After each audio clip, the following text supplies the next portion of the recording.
authenticity of her story, citing past incidents of inappropriate behavior towards children, which she was accused of, but the case was dismissed. However, these accusations have led to doubts about the truthfulness of her current claims. In past interviews, she mentioned her intention to adopt instead of giving birth to her own children, leading some to question why she would put herself through multiple pregnancies if she doesn't want biological children. Additionally, there is a previous incident where Tiffany was accused of lying about a miscarriage, and her ex-husband exposed her for it. This adds to the skepticism surrounding her recent revelation. Tiffany Haddish has been open about her desire to have kids, but she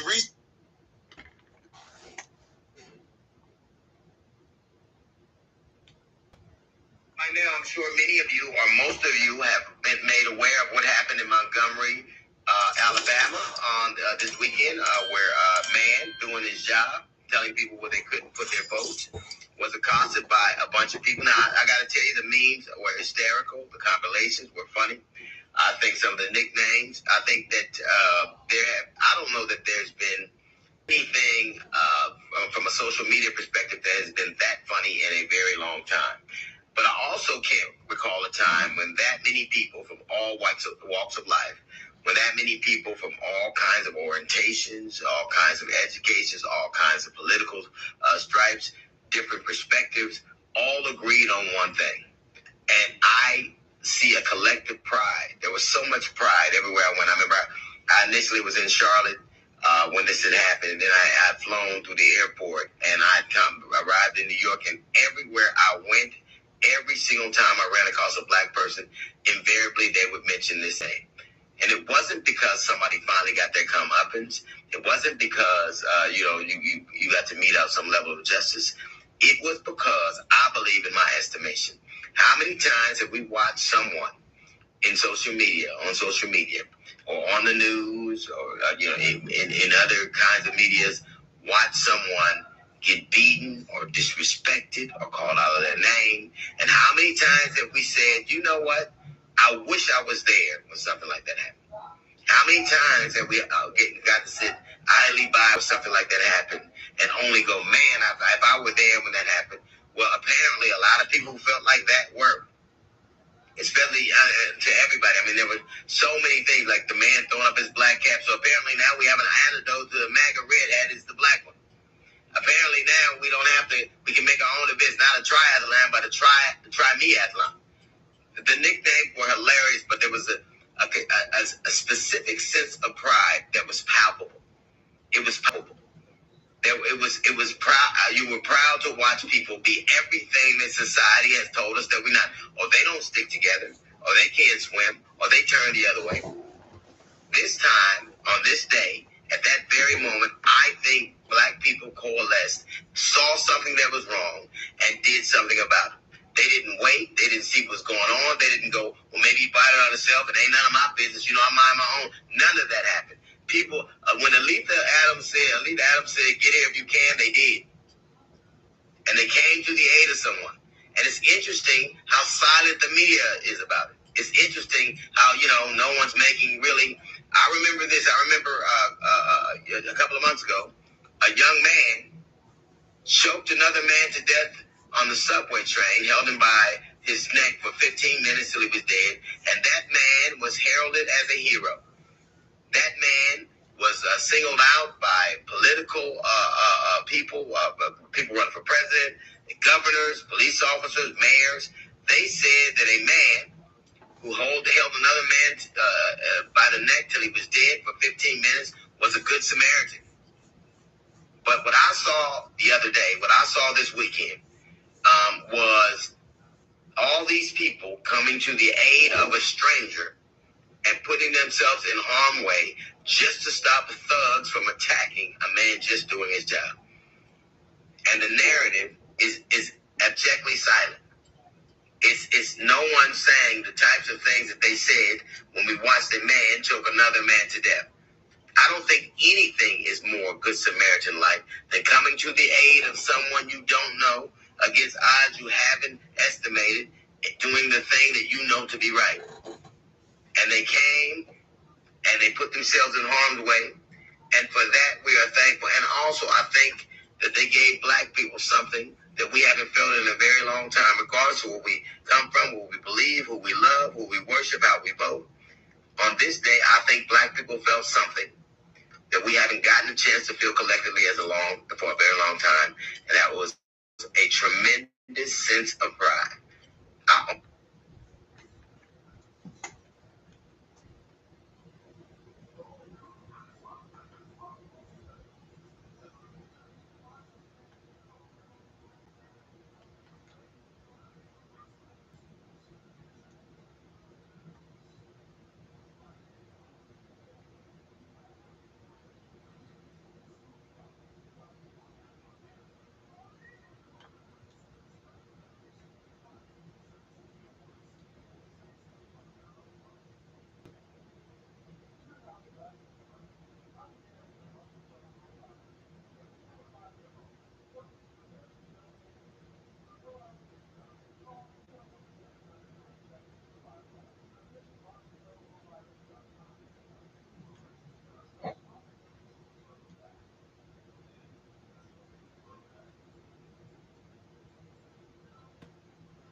When you hustling,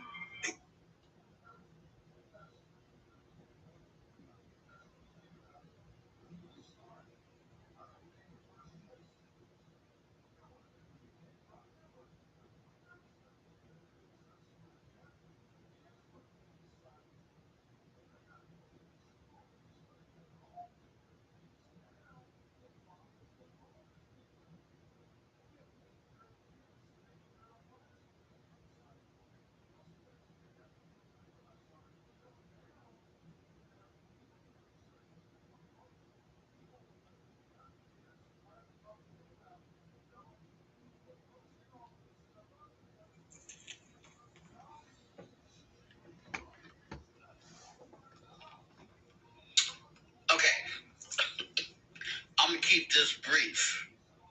And just like they say, trigger warning, this is gonna be a white folks trigger warning. Not all white folks, not my friends and people who know me, but those white folks. Baby, y'all know I was on live with you earlier today. I cleaned up my kitchen, I smoked a little herb, I came and laid down here, and I called myself gonna take a little nap before I go to the show tonight, which I'm about to do a post about. I was scrolling on my iPad, which is right here in my bed. I was scrolling on my iPad, and I had seen this earlier, but now it was everywhere, and I watched the brawl that the white folks incited by beating down, physically putting their hands on my dear brother on the dock, who had asked them to please move their white privileged ass yacht so other people could dock in this space. He was doing his job. They proceeded to come over and try to mollywop them. Well, guess what? Trigger warning now for the black folks. Black folks seen them white folks beating down that brother. They jumped off the boat, swam, ran, helicoptered, parachuted, and jumped down on that dock and commenced beating them white folks' ass. Now, mind you, that shit pissed me off, but low key, I watched it about 10 times. Because very rarely in this society do we ever get any retribution for anything white folks do to us. And we constantly apologizing for some shit that we didn't mean or might have meant to them. We always got to apologize. They always get away with everything. When I tell you them brothers was and sisters was in there beating them white folks down, you just don't know white folks, the thing that's going to set black folks off. And it could be and should be everything.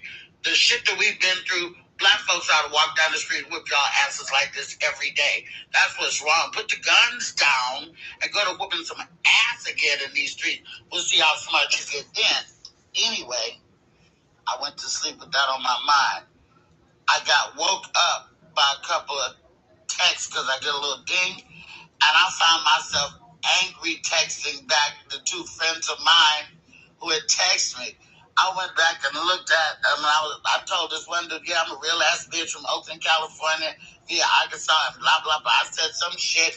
And then to my girl, Angela Dean, I wrote her back, so stay in your lane, some shit. Because I was mentally still triggered from the goddamn video, which I'm about to watch again, by the way. So I just had to come on and say that. Yeah, that brother that swam to the dock and jumped up and commenced a whooping ass, they need to go and put him in the Olympics. That brother's a straight athlete. I don't give a who don't like what I just said, because I said what I said, and I felt what I felt, and I feel what I feel, and that's it. So anyway, I'm just gonna go now and let y'all go at it. But yeah, you get what you deserve. Be kind, be nice to people. Let that man do his goddamn job, and we're gonna see what kind of lawsuit he end up with. He probably won't get nothing because he's black, and there's no justice, no peace for black men in this society. But he ought to have a class action lawsuit against all three of them big rednecks that came and jumped on him, and everybody else involved. You know, they can take their punishment as it comes. And I said what I said. So there it is.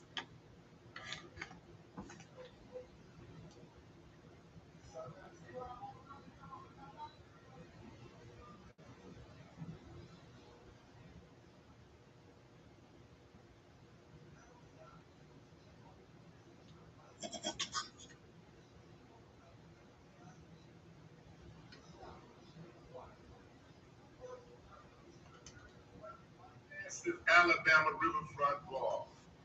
3 uncivilized mutts have been captured, and the FBI is involved.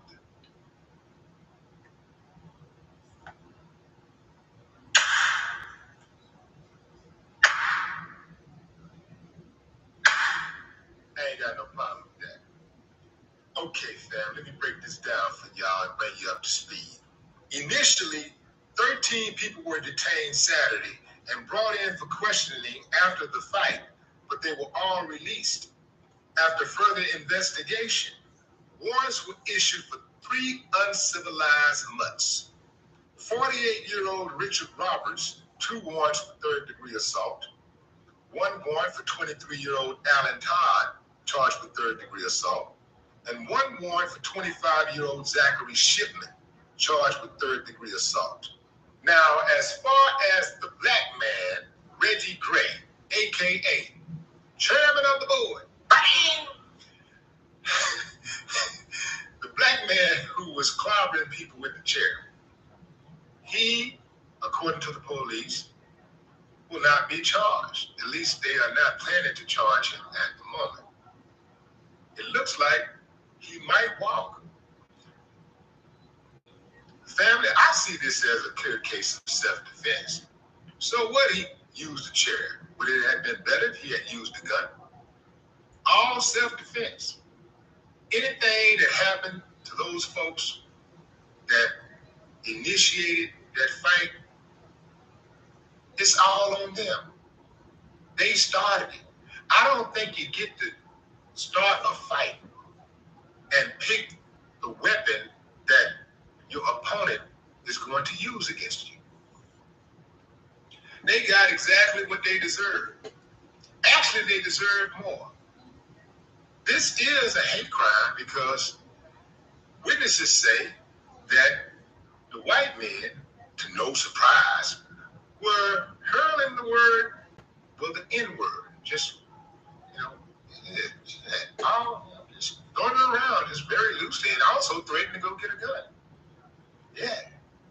So, yeah, this is absolutely a hate crime. Now, here's a big problem that I have. Initially, they had them detained.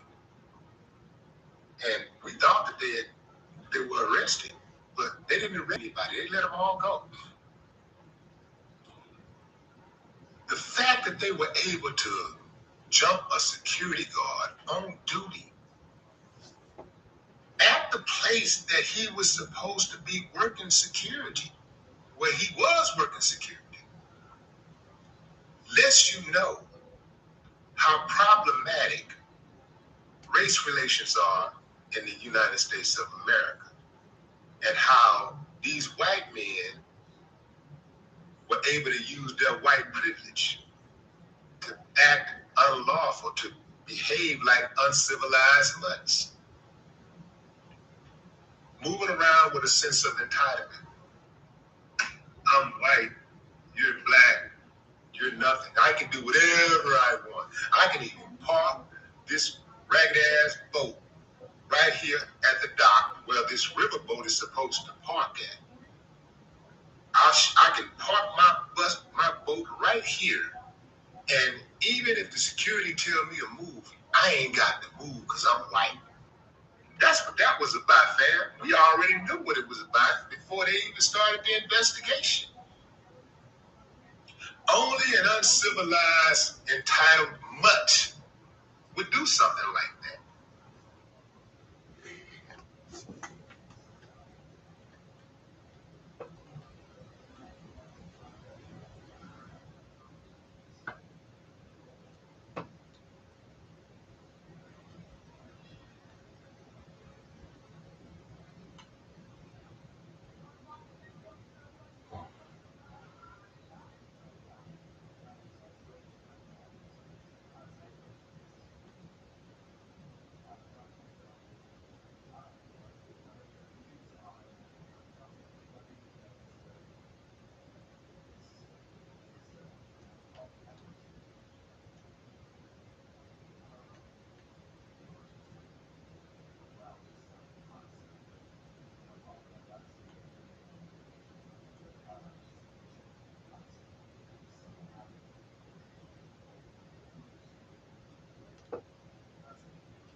your black, color me taking her back. Preacher, think I want you.